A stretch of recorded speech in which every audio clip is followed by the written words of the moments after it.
Hi, guys, and welcome to episode 22 of On the DL. Dakota and Lan are joining you today, and we are going to go over a challenge that's been around since, I think, March 2019. I could be wrong, called 75 Hard. For those playing at home who don't know what this is, Lan, why don't you just run us through it? It's brand new to me too, so you guys are learning as I'm learning, so well done. So basically, 75 Hard is this challenge that was put out by Andy Frisella, who is the CEO of First Form, which is a supplement company. He also does 101 other things. He's an entrepreneur.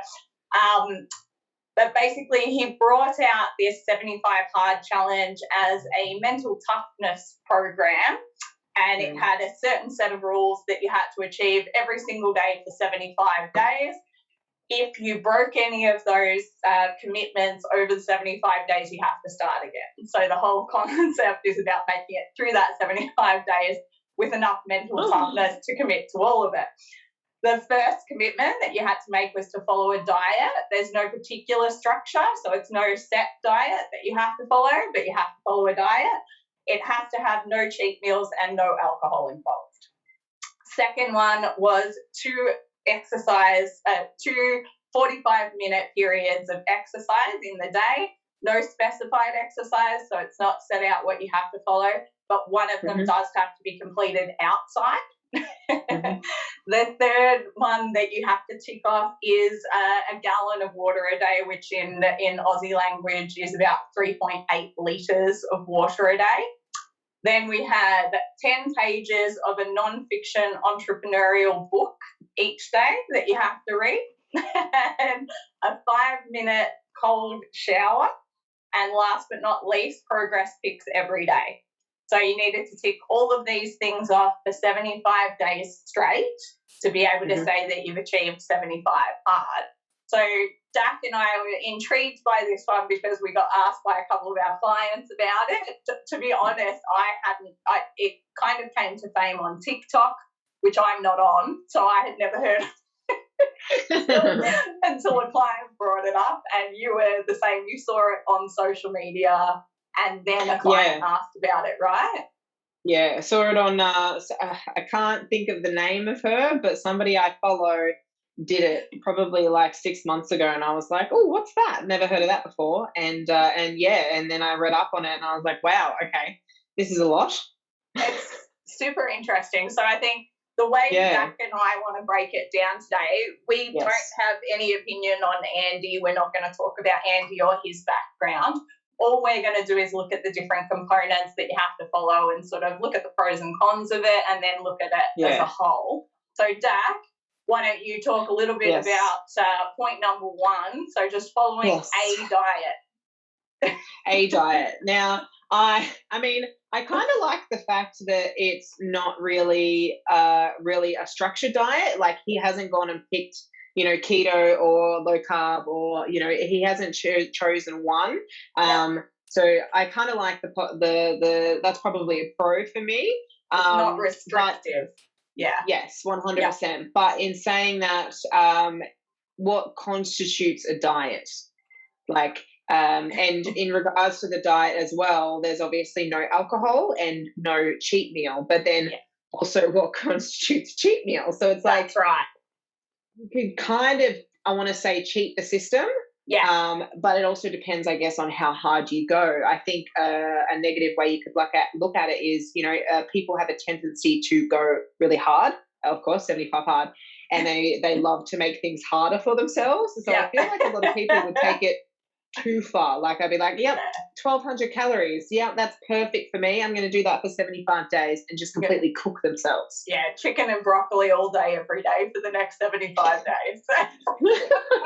That'd be so sad. But it's true, it's the lack of clarity or the lack of structure could be beneficial or negative depending on the person. It's kind of like if it fits your macros, right? If it fits your macros, it's really beneficial if you have a good grasp of what foods you need to have in your diet. It's really detrimental if all you're doing is finding ways to fit random things in your diet that are of no nutritional benefit. Didn't you say, we had a conversation like ages ago, didn't you say you made the effort to do like a meal plan that was like Nutella and bread and ice cream or something? Oh, protein shakes. Protein powder, ice cream, Nutella, and I was able to hit the macros required with very little nutritional benefit. And I had to do this to show a client through it, not to be facetious, not to be actually what I'm on. So yeah, perfect. But it was not at all to be facetious. It was to really get that clarity across there that macronutrients are only a percentage of the equation. You know, I'm not going to say 50%, 70%, but they are a small percentage of the equation, not the full equation. So that lack of structure, it could definitely vote for or against somebody doing this challenge. I think the no alcohol is a pretty clear-cut one. I don't think many people are going to argue the health benefits of alcohol. Yes. That one's pretty safe. But like you were saying before, what constitutes a cheat meal? So if you go out and you order a chicken Caesar salad, it may have as many calories in it as if you went to McDonald's and ordered a Big Mac meal. Does that mean that the salad and the Big Mac meal are therefore equivalent and both cheat meals, or what constitutes a treat meal? Yeah, it's like a treat meal. A treat meal for a bodybuilder is going to be like largely different to somebody who, you know, just a gem pop person trying to lose weight slowly. Like their cheat meals are going to be completely different. So it's like, it's up to I guess it's person to person, really. Which again falls into the pro and the con, right? Like this is what's really interesting about this challenge. It's actually hard to knock it for a number of reasons, right? Like because he's not claiming that this is a weight loss challenge. Andy Frisella is not selling this as a weight loss challenge. He's selling this as a mental toughness challenge. Not with his words. Yeah, exactly right. So we did have a quick mention of a couple of things there. But the intent behind it means that we have to look at it very differently. If someone was selling this as a health program, you and I would have very strong opinions on it, right? Because there's certain things about it that are really detrimental and that we wouldn't promote. But because of what he's selling it as or what he's promoting it as, we really can't be so straight down the line with our opinions on this. So, all right, I reckon we've given the nutrition component a good cover. Let's talk exercise. So 2 by 45-minute sessions every day, and 1 has to be outside. Let's talk pros and cons. Coming from somebody who has gone way too hard, you know, I did two sessions a day, 6 days a week for what was it, 6 or 8 weeks until my body burnt out. You cooked your adrenals, little missy. Yeah. But in saying that, I was doing CrossFit twice a day.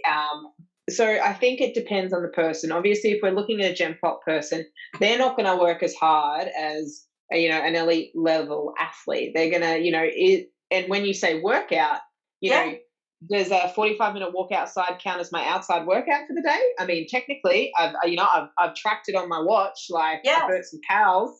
I mean, if you can do that, if you can do a 45-minute walk outside, but the only thing with the outside workout is, what if it's raining? Weather dependent, completely. Yeah, that's a big part of it. And of course, that'll affect people in some areas of the world more than others, but it's definitely a consideration, you know, like Melbourne. We could be psyched to go outside right now, and 5 minutes later we're screwed. Yeah.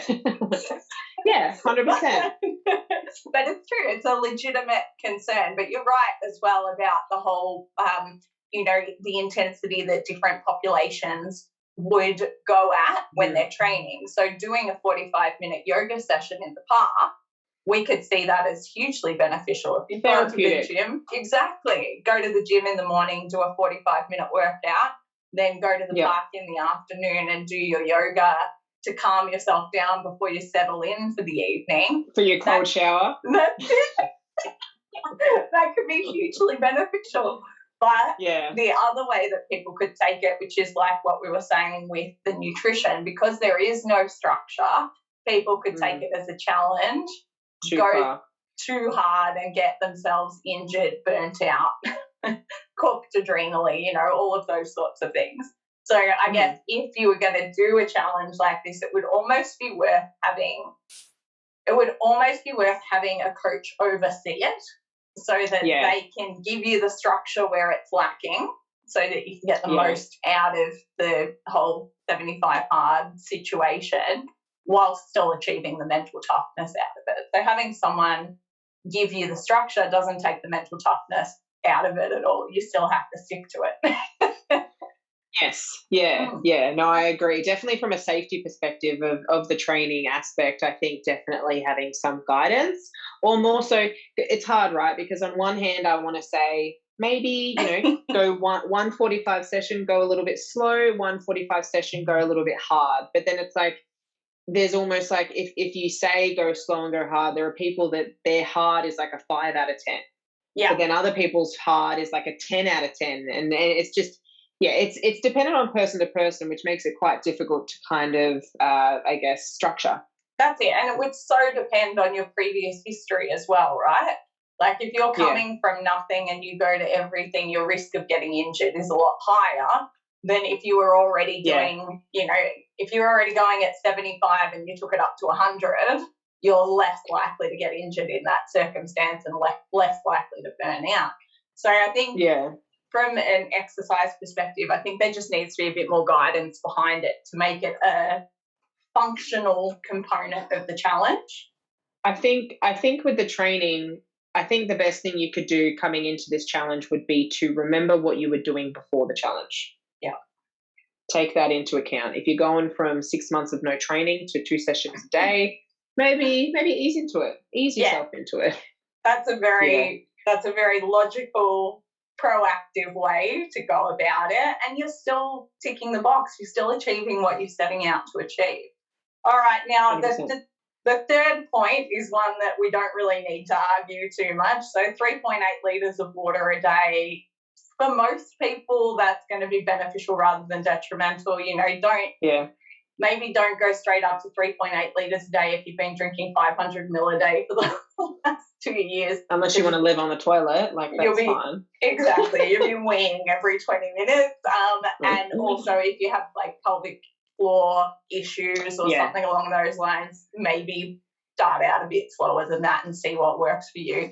But for the vast majority of the population, 3.8 litres of water is not going to do anything detrimental and will probably do some really good things for you. 100%. Given most of us don't drink enough water.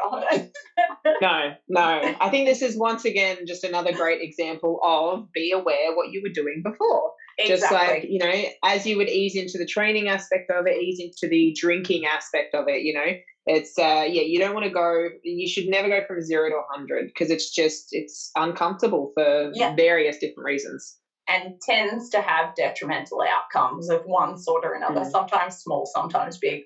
All right, let's move on to number 4. Sorry, guys, I'm just checking my page because I want to make sure we cover all of this. All right, so let's read 10 pages. Yes. Now, this, depending on which video you watch and which person doing the challenge you read about, what I got out of this is that it has to be a non-fiction book and it should be something entrepreneurial or something educational rather than just a easy read, story right?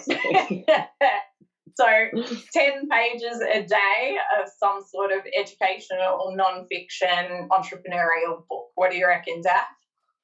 I don't think that's a bad thing. I think if you like reading, if you can see some value in it and you can make it a priority, I think this is really good. As long as what you're reading is exciting and interesting to you, then it won't be seen as a daunting task.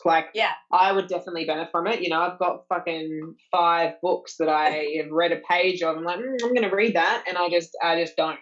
I don't place importance of it. Definitely. I see the value. It's definitely a skill we've moved away from, isn't it? Because, growing up, you read all the time. All the time. I used to get in trouble for reading in class. That's it. But now it's just not something that we really do. It's not something, like you said before, it's not something we place importance on, and maybe that's a benefit of this challenge. Maybe bringing it back to the simple things, because the book has to be a paperback book. You can't do an audio book or something like that. Yeah. So, and 10 pages is a very reasonable amount, I would say, as well. So it's again, much like the water, very unlikely to be detrimental and highly likely to have some sort of benefit. No, zero negative side effects, I think. That's it. So I think we can both back that one. Yeah. Let's talk, take a shower. Take a 5-minute cold shower every day. And now Dak has some very strong opinions on this one. I am the worst with cold water. Like when Zach and I will go to, the hot baths or something, and the Peninsula Spa, and he'll always get in that really cold bath. I just can't do it. I can't. It's not. Nope. I don't. And I've read on studies about the positive effects of the coldness of the water, and hot and cold, and that's great and that's fantastic for you, but it's just not worth it for me. I'm just nope. Nah, looking at hot and cold therapy. People change their opinion on it all the time as well, right? Yeah, it's contradicting. Constantly come out saying one versus the other. Look, I've always found it beneficial from a recovery perspective with athletes that I've worked with, so I would probably promote it from that perspective. The 75 Hard, though, are promoting it from a perspective of getting your body to release dopamine and neurotransmitters that make you feel more positive and driven, reward neurotransmitters, that sort of jazz. Mm-hmm. So if that's the only point to it, there's about 101 things that can trigger a dopamine response. So maybe find what works best for you and use that rather than sticking with just the 5-minute cold shower. Like if, I don't know, I can't put on, my hand 5 people who say love me a cold shower.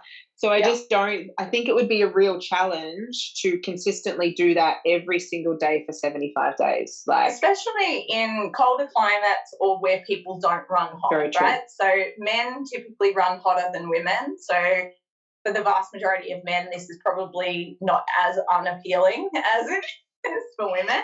And at different points in our cycle, girls run hotter and colder. So it might also be, 1 week of the month we might bring it on. And the rest, maybe not. Not happening. Maybe not. So, there's all sorts of things that can factor into making that decision. But, I guess it's another one of those ones where it's not actually detrimental. It's not. No. It's highly unlikely to do anything bad for you. I wouldn't recommend it if you had Raynaud's or something like that on a cold day. Jumping into a cold shower, it's probably not going to help you much. Nope. But it's not going to be hugely detrimental. I actually recommend cold showers on hot nights or when people train late in the evening, but that's because your core body temperature has to reduce slightly to fall into a deep sleep. So I can see the benefit there, but when I recommend it, I say slightly colder than your body temperature. So it just needs to cool you down a little bit. So definitely some pros and cons there, some things to think about, but it's not one that's going to be a maker or a breaker. And the lucky last one is progress every day. What do you reckon, Dak? I see the value. So I reckon over the last year there's been a little bit of a switch on progress photos. I think back 2 years ago, I think people saw them as really motivating, really positive, and I feel like over the last few years, it's kind of got quite a negative approach. People kind of see it as it kind of shows them maybe where they're struggling, or it kind of triggers them, and I think from that aspect, it can definitely be more of a negative than a positive. But I definitely see the positives through taking progress photos. Yeah. I don't see the positives in taking progress photos every day. I agree. Every day seems overkill for me. It's much like scale weight, unless you're trying to adjust your calories or something like that, where you need to get a really good baseline, really good idea of an average scale weight. I don't think it's smart to take your scale weight every day.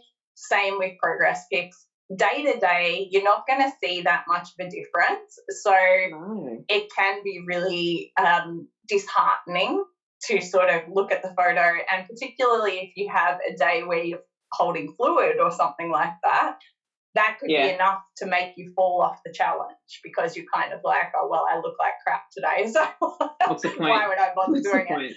That's another point, actually. Like, if you're doing well, you're going to be far more likely to see positives in your photos than if you're not doing well. So say, for instance, you have stuck to your diet, you've done your 2 sessions, you've had your 3.8 litres of water, visually, you're far more likely to see the benefits, even if there's no significant change, because you're in a better mindset. We've all had that day where we've woken up and to everyone else we look exactly the same, but to us we look like we've stacked on 20 kilos. You know, you just have those moments. So have those days. Your mood plays a massive role in this. And my big fear is the obsessive nature of taking a photo every single day. The likelihood of it triggering body dysmorphia and those sorts of issues is definitely common there. I think I really push it on clients to take the first week. Because I know, like, you know, and I haven't done it either, you know, you don't take a photo and then you 6 to 8 weeks later you're like, I look amazing. And then you're like, damn, I wish I could see that transformation. But every day, like, for one, taking photos once a week is enough effort. You know, you have to wake up, you have to be stands naked in the hallway, freezing your ass off, and you just find turn around to take the photo. Yep. Or like find the perfect angle, make sure it looks the same, and then you gotta send it or save it or show it, or it's a lot of process, and it is about your body. And even if you're killing the water, you're killing, you know, you're doing the showers, you're doing everything else right, your diet's been amazing, you're feeling better. If you take a photo and you don't see the change that you expect, like you said, you'd be like, well, what's the point of this challenge? Even though it is not promoted as the weight loss challenge, I think people would still expect it. Absolutely. That's another point that we wanted to cover today. But it's funny because, as we said, Andy doesn't actually push this as a weight loss challenge. He does say that you'll probably get those benefits out of it, but you would if you're, you know, all of a sudden increasing exercise, improving your diet, He's selling it as this mental challenge. But if you go onto Google right now and you Google 75 hard, every photo that comes up is a before and after picture, which has nothing to do with mental toughness, right? Like, no. You don't see a photo of people saying, I made it through the 75 hard challenge and I feel so much mentally tougher. You see a photo of them with a keg and then a photo of them with abs, you know, like that's how would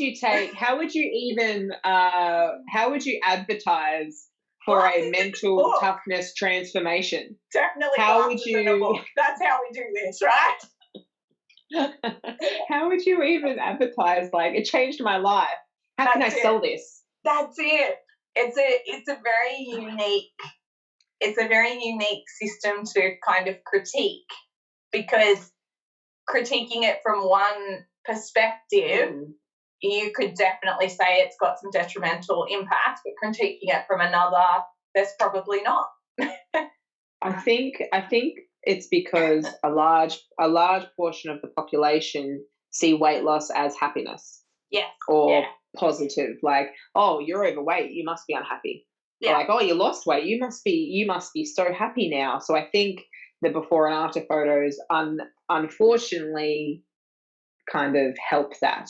It's funny you say that, because the irony is with the before and after photo, the after photo is the only one that should matter, right? So if you've made an effort to make a change that you want to sustain for the rest of your life, looking back on how bad you got shouldn't make you feel better about where you are. What you've achieved should be the achievement in itself. So there's just so many different ways to look at it. And I think psychologically, some people can handle these things better than others. So psychologically, I don't like doing progress pictures of myself, but I'm happy for my clients to do it if that's how they prefer to track their progress. I don't like taking them of myself because I'm hypercritical of myself at the best of times, right? So I know that when I take those photos, instead of looking at the positive. That's it. Instead of looking at the 5 positives, I'm going to look at the 2 negatives. What didn't move, what 100%. Didn't work, So I'm better off focusing on my skin folds because it's data and I can separate myself from it. Not everyone can separate themselves from that data either. You know, like everyone's in a different boat. You've got to find the way that works best for you. Yeah, it's so interesting.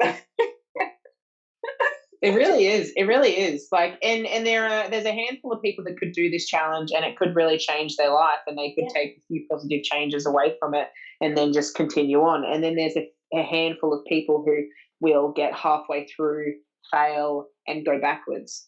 That's right. So it's dangerous, I guess, in a way. That's very true as well. That's something I guess we didn't really cover is, okay, if you have to start again every time you fail, this could be a hugely detrimental thing. Imagine your social life. If every time you fail the challenge, you start your 75 days again, imagine how much that's actually going to impact your social life, your relationship with family and friends. How many times do you have to fail the 75 hard to know that maybe this isn't for you? It's much like bodybuilding.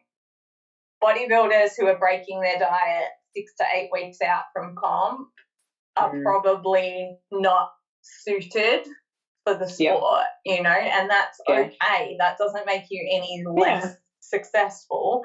It just means that, you know, there might be a better way for you to go about it to achieve success in a way that you can sustain long term and feel good about the outcome. Not everyone has to be good at one thing, and unfortunately, you know, you might want to be really good at bodybuilding, but you just like food too much, and that's okay. Food's delicious. We empathize. But I guess forcing yourself to try something that maybe isn't for you is going to have a much larger negative impact on you and your happiness than maybe just saying, okay, well, maybe this 75 hard isn't for me. You know, I've tried 3 times now and I just can't do it, and it's making me really sad. Yeah. Know your limits, know yourself, you know, which is easier said than done, I guess. Yes. It's a thing to aim for. All right, well, I think we have covered just about everything we can cover on 75 hard. So yes, we hope you enjoyed the episode, guys. We hope we enlightened you a little bit as to what this challenge is all about and what we think. We would love to hear your opinions. So click if you've done it. Yeah, we'd love to hear about your experiences. That'd be great. Yeah. I reckon like, subscribe, comment, you know, all that jazz down the bottom here. Do all those little things. Subscribe, share, put us out into the world. And what's on our next episode? I think we're covering home workouts. Home workouts is next up. Be on the lookout for that, guys. Coming up, guys. Thanks for listening. Thank you, guys. Stay safe.